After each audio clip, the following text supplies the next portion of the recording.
Hello, goddesses. Welcome to MenoLabs Live. We're so excited to be back. It's been a while. We're going to catch up with our brand partner, Dr. Maggie, which we're really excited to talk to her.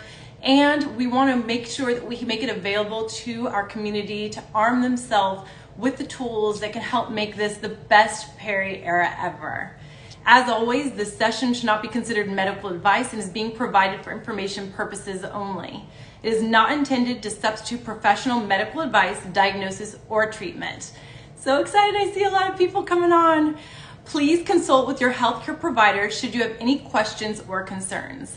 Now that we're done with all of that, I'm going to invite in our guest. It's going to be a bit of a delay, so I'd love it if you share where you're watching from in the comments below. I'm going to add her to the discussion.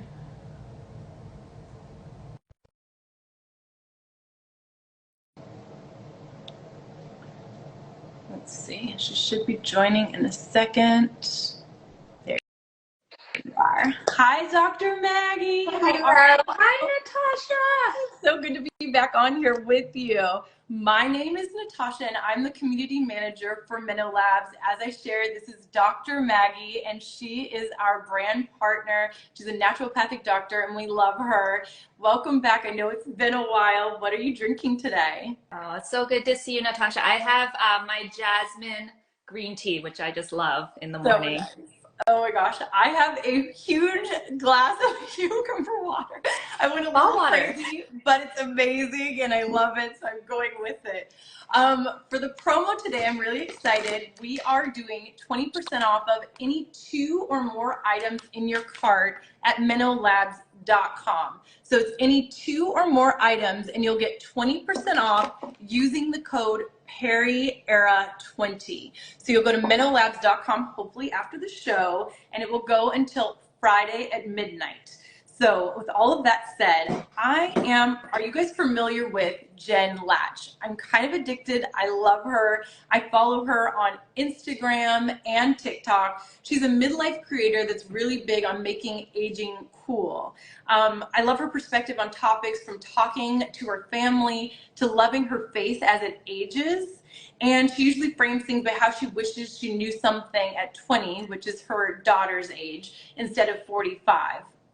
I want us to take on the same frame of mind with our peri journey. So Dr. Maggie, what do you wish you knew about perimenopause at 20 instead of now?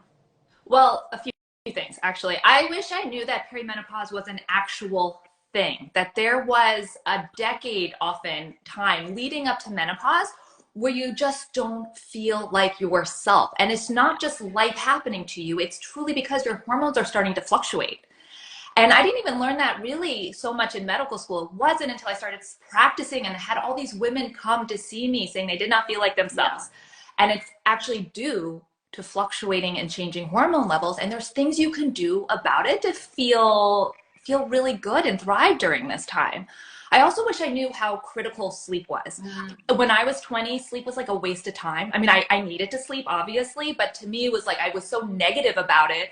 Oh, I wish I didn't have to sleep. Why do I have to sleep? I'm wasting time. I'm so lazy. You know, like having more of those discussions rather than like, this is critical to thrive mentally and physically. I totally agree. Education is power, and I so understand. Like when I was in my 20s, I was like, work hard, play hard, and I was playing a lot harder. So now I'm like 9:30 is bedtime. How can Gen Z take notes from the millennial experience with peri to better be prepared for the next stage in every woman's life? Because every woman's going to experience this. Yes, everyone will. So millennials, we like to make fun of millennials because they're very into self-care and boundaries, and to the detriment of their career advancement, which was very different than how our parents were raised or how my parents raised me. But I think we can learn a lot about, creating boundaries, prioritizing self-care in every aspect of our life, because when we can show that to the Gen Z generation, when we're doing that, we're teaching them how important, how that's normalizing, prioritizing self-care.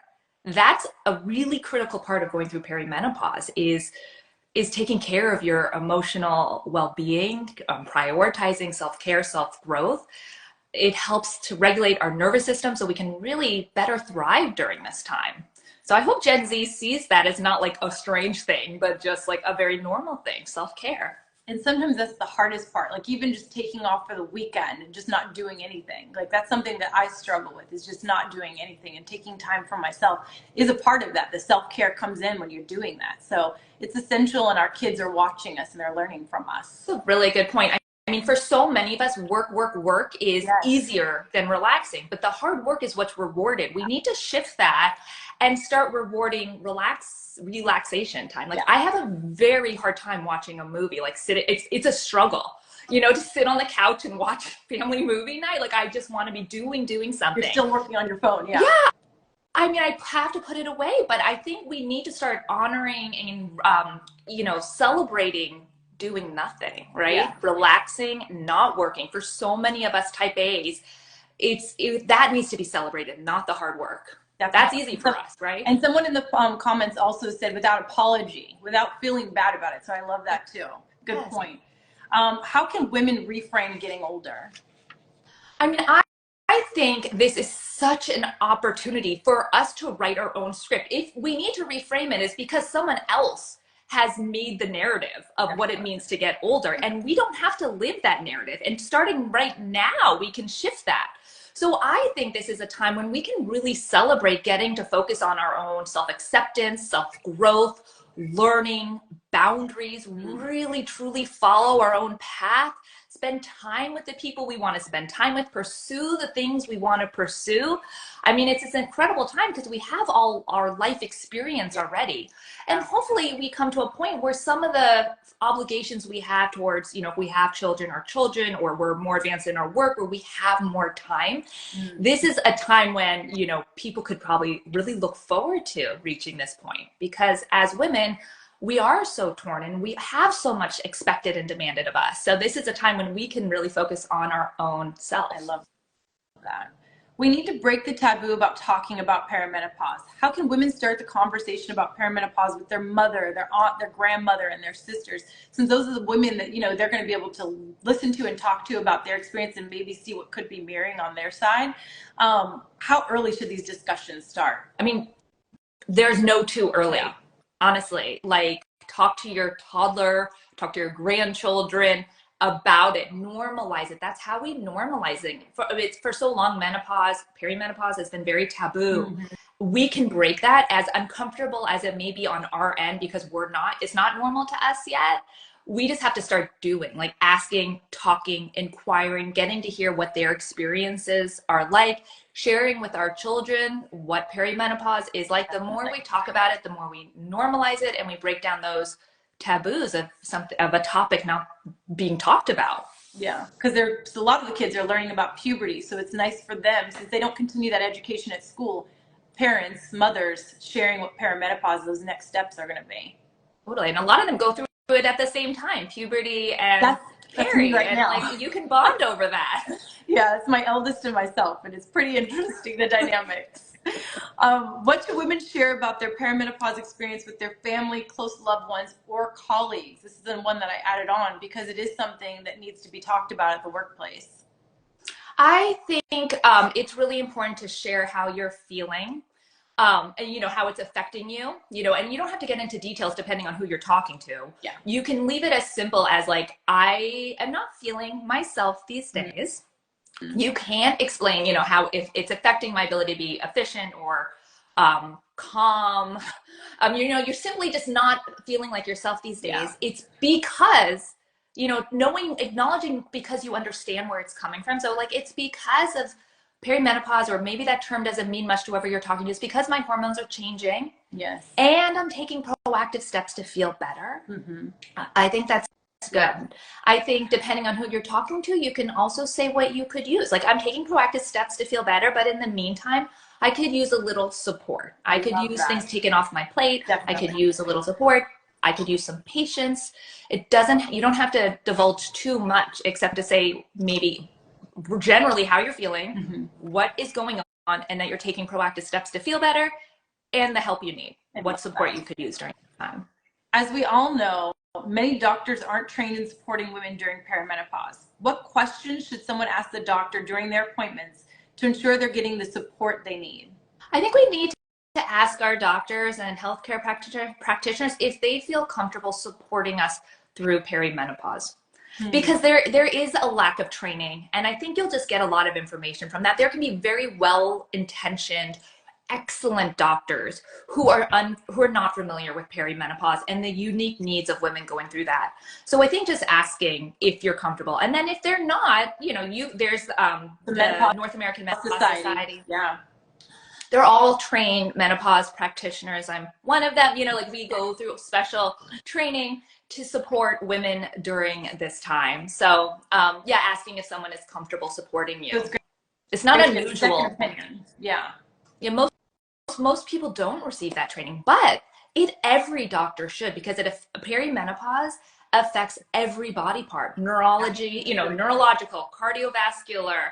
I mean, these are where women are being referred to because of their symptoms, and so many doctors don't have it on their radar that the root cause is hormones. So they're ruling out neurological, they're ruling out cardiovascular. The psychiatrist is maybe offering antidepressant. I mean, you're getting so many voices, but we need that training in how to support women and understanding the hormonal implications into every body part. Yeah. Someone was asking about resources, and I just want to highlight that, MenoLabs provides information on our site, but also Dr. Maggie has Hello Perry, which is also a great resource on Instagram, on her site. She's got classes. So we've got a lot of information. We're trying to make sure we're empowering women so they're ready for this stage in life and they know that there are options. So I hope that answers your question. If you need more resources, I'll have an email at the end that we can share that you can ask, and we'll be able to provide some more.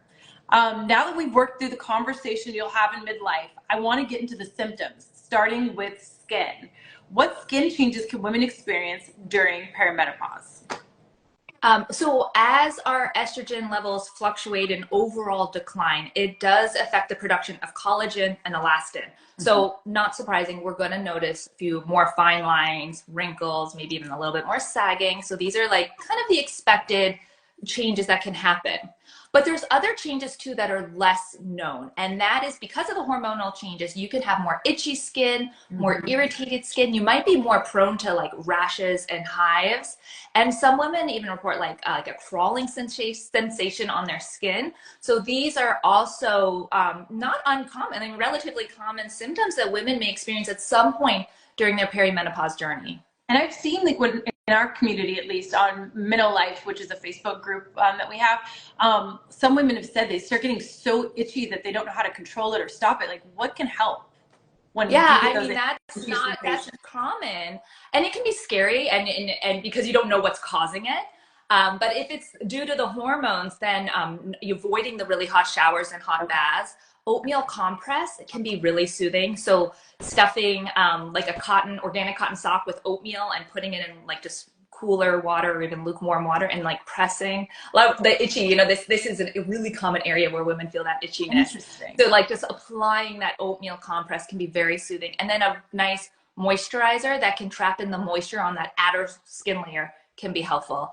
And then of course, like I'm just putting it out there, like if you have the other symptoms, hormones can be helpful as well, hormone therapy. That's true. Okay. With these skin changes, someone could start to feel like they look like a different person. How can we reframe our minds to get thoughts around those changes in a positive manner? Yeah, I mean, it can be tricky. I think we don't need to be negative on the thoughts we have. We can acknowledge them. I think that the key is not to engage in them, right? If we have like look at me, I don't look like myself anymore. I mean, we need to acknowledge that we're having those thoughts, but don't engage in that being like, I know I'm blah, blah, blah, that internal negative self-talk. We have to stop that. So if you have that thought, acknowledge it. It does help to feel good. So all the stuff that we will continue to talk about, Natasha, about really supporting your body during perimenopause through the menopause transition, it helps. When you feel good inside, you can't help but like just be more self-love, self-accepting of your body. So I think, yes, not engaging in negative self-talk, and then taking the proactive steps to feel good, and then also being proactive just with skincare routine as well.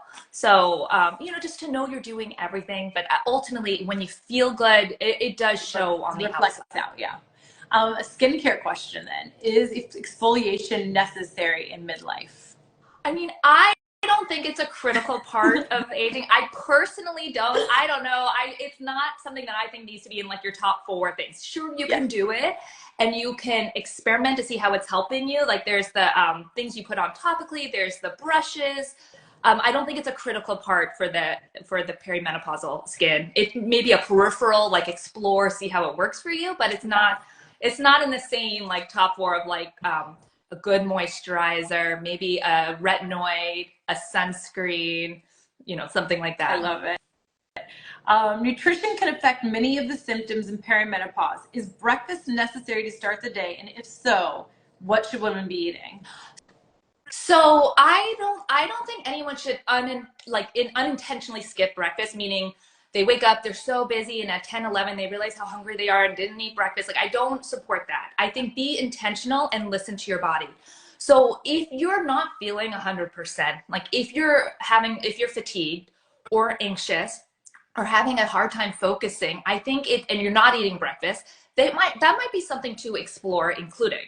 And the foods that I would recommend are like protein, a good source of protein and a healthy fat.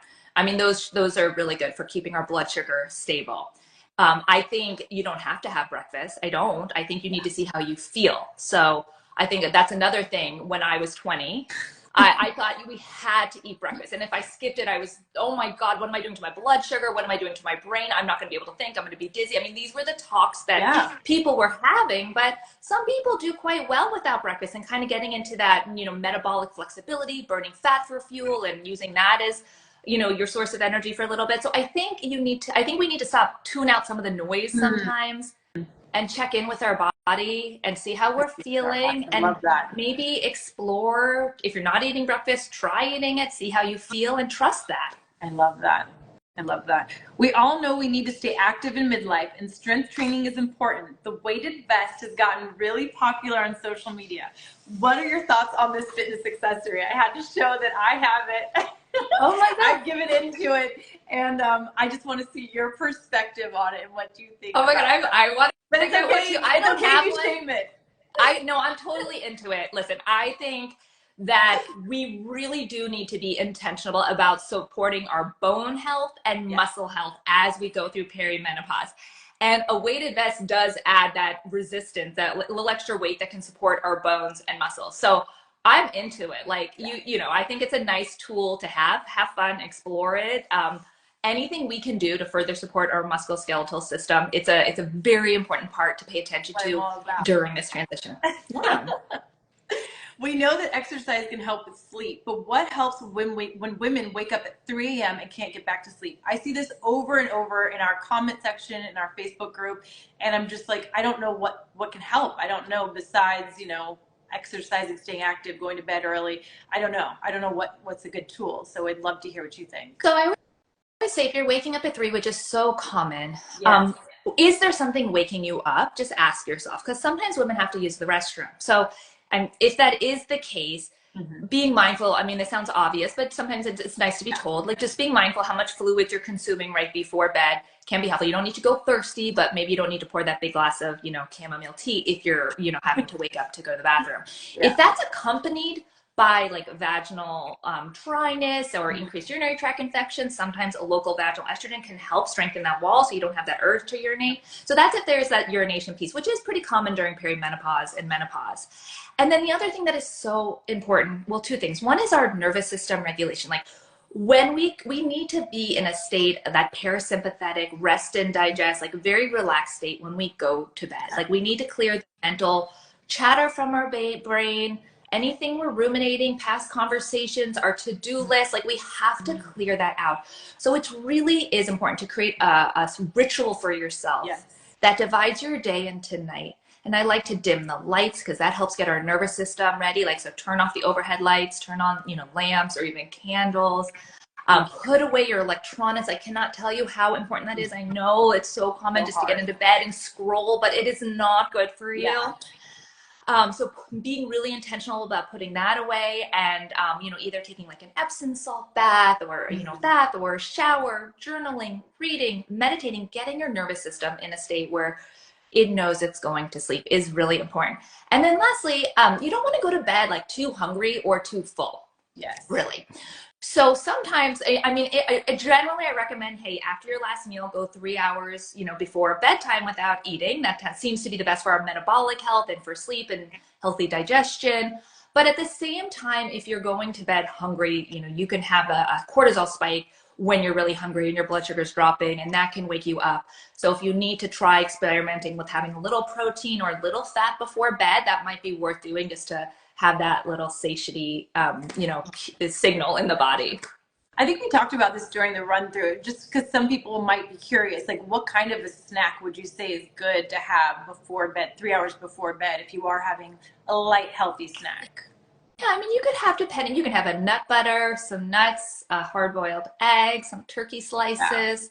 It doesn't have to be a ton, but just kind of enough. And or maybe some avocado. You just a little protein, little fat, either one or together are the good options. I think it's always nice to provide people with ideas, because you can get stumped and be like, what am I supposed to eat? I don't know, So I think it's really cool to have that. HRT has gotten a bad rap in the past, but many women are starting to consider using it to help with their symptoms. How long does it take for HRT to work?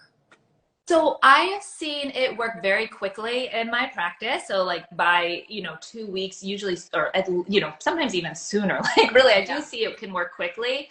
But I do say, hey, let's give it, 8 to 12 weeks. I mean, you're going to feel something in those first 12 weeks, but, I usually say give it those initial 12 weeks to see how it's affecting you, not before making a big dose adjustment. So I see it work really quickly, but I always say, like, let's give it 3 months.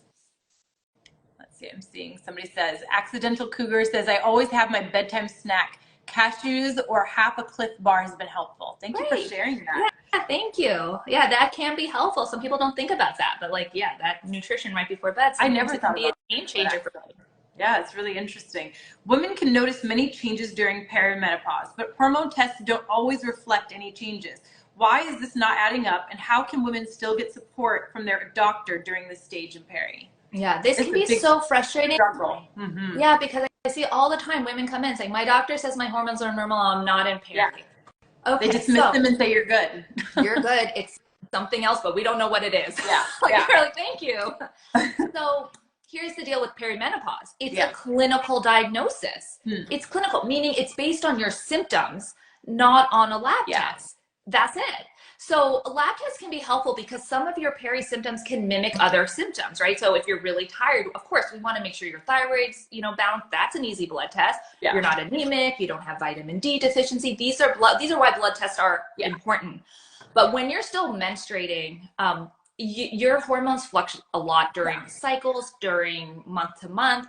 So it's not needed to diagnose it. I mean, you can. There are some indicators that you're in peri, like an elevated FSH, but doesn't stay elevated constant. Okay. So I will, so yes, it's a clinical diagnosis. It's based on your symptoms and ruling out other causes of your symptoms. And if you're 35 to 55 and you're having these symptoms and no one's telling you what's going on, it's likely peri if everything else has been ruled out. So you're not crazy. There is something going on in the background, which is perimenopause, but just a lot of doctors don't know it. They don't know it, but I will also say that, we test day 2, 3 of your menstrual cycle for fertility purposes. Okay. Right? That is a test that we do.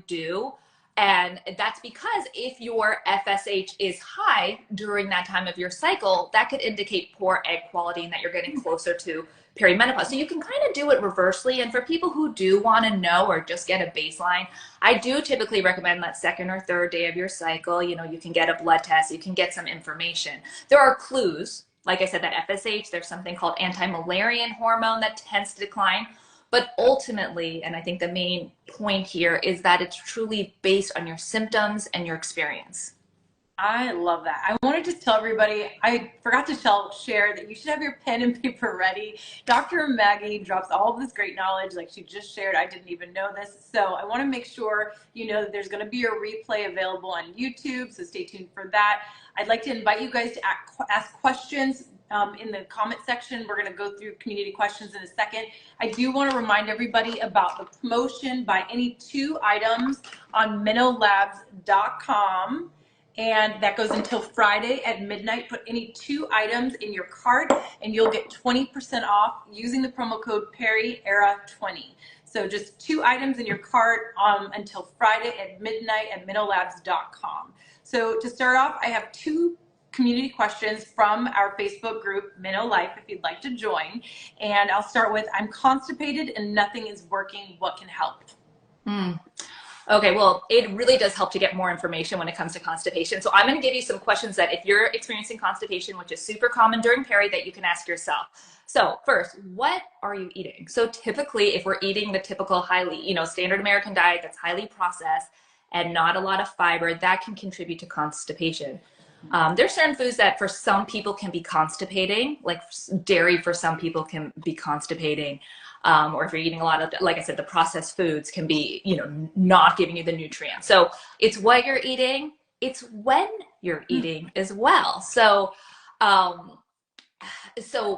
this is a little bit more, this is not necessarily the first thing to think about, but our digestive system has something called the migrating motor complex. So every 4 or 5 hours, if we haven't had food, it flushes things through. So it gets bacteria out and it's just gets the motility moving.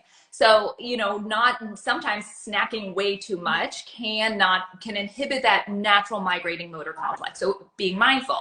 Now, if you're eating foods that are high in protein and healthy fat, you have that ability to elongate that blood sugar curve so you're not getting hungry all the time. On a flip side, I've seen people just not eat enough, and that can also be a trigger as well. But ultimately, focusing on upping the fiber, so dark leafy greens, chia seeds, hemp seeds, flax seeds, fermented foods that have the good probiotics in it. That's like kimchi and sauerkraut. And if you tolerate dairy, then kefir and yogurt are good sources of that good probiotic. And then sometimes taking something additional can be helpful. So either like an additional probiotic or magnesium can be really helpful for healthy bowel movements. Also, how we eat. So I always want to say this because this actually really matters, that our digestion and our motility gets activated when we eat, when we eat slowly, when we eat mindfully, when we're not multitasking. So I do say, like, if you are constipated or bloated, like I know some of you are because I see it, like it's so common. And I know this can be the most challenging thing, but eating slowly, eating mindfully, turning off the TV, putting away your phone, just you and your food, it activates your parasympathetic state, which is rest and digest. It gets things moving. Yeah. That's something I definitely always say I need to work on. I always think of you now when I eat. I also want to highlight that we have our Happy Fiber, so that's also very helpful, and it's a part of the promo, so you could get 20% off if you get 2 or more items. But I just wanted to throw that out there. This is another community comment. I'm in post-menopause. How long should symptoms last? I think this is so interesting. I really would like to know. Well, there is not a one answer for everyone because symptoms really can last for some people decades, which is so sad. And for other people, they do notice they start to feel better. But I will tell you, when it comes to hot flashes, night sweats, brain fog, and some of the depression and anxiety that is so common during perimenopause, it does tend to get better. They say around like 2 years post menopause, 2 years since your last menstrual period, if you had that as a barometer, things start to get better for many women. But I mean, I have seen women in their 70s still struggling with symptoms. And I will say the one symptom of perimenopause, menopause, the genital urinary syndrome of menopause, where you're having, dryness and painful intercourse, that tends to only get worse if you're not addressing it. Interesting. Okay. So you need to address it early on. I definitely keep it up control. would. Okay. Yeah. Let's see if we have any questions. Hello, everyone. How can having a hysterectomy but keeping the ovaries affect perimenopause, if any? No, that's such a good question. So when you have a hysterectomy, studies show it does speed up when you're going to go through menopause for many women. Let's say maybe like 2-3 years earlier. It has to do with the, just disrupting the blood flow to the ovaries. So if you're going to go through menopause a little earlier, your peri symptoms can also start earlier. And I will say you really need to keep that in mind because you don't have your period anymore as a barometer of like where you are. Menopause definition is flawed in the sense that we define it as 1 year since your last menstrual period and then you're done, right? But if you're not getting your period because you've had a hysterectomy like so many women, you don't have that as a barometer. So your symptoms really do matter. Labs can be helpful if you're in menopause to confirm it. But basically, yes, just be on the lookout because you might be young and people might say you're too young, but know that your symptoms might be accelerated, maybe, you know, not necessarily, but they could be something just to be aware of. Everything can start a little earlier for you. And to go along with that question, actually, any tips if you share your symptoms with your healthcare provider and they're dismissed? I mean, I'm just really sorry about that. Like, I don't want any woman to feel dismissed.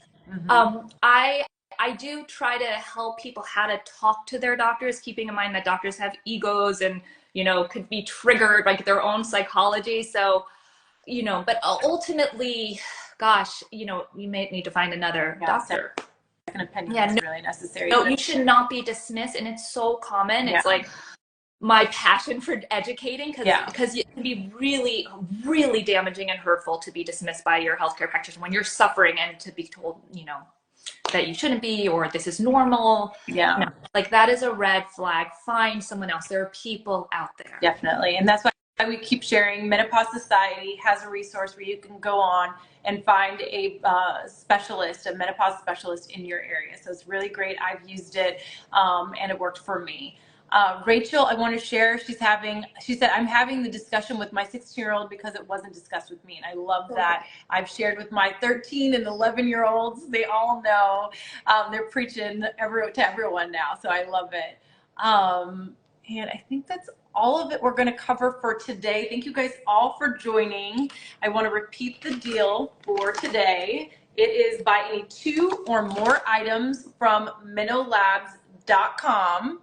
and you'll get 20% off using the promo code PeriEra20, and that's going until Friday at midnight. If you had any questions that weren't answered today, please reach out to our customer care. Their email is customercare@menolabs.com. Dr. Maggie, thank you so much for joining me. Community and viewers, thank you for joining me here as well. Thank you so much.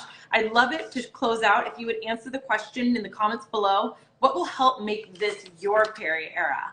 As always, this session should not be considered medical advice and is being provided for information purposes only. It is not intended to substitute professional medical advice, diagnosis, or treatment. Please consult with your healthcare provider should you have any questions or concerns. Thank you again, everyone. We'll see you for the next show. Bye. Bye.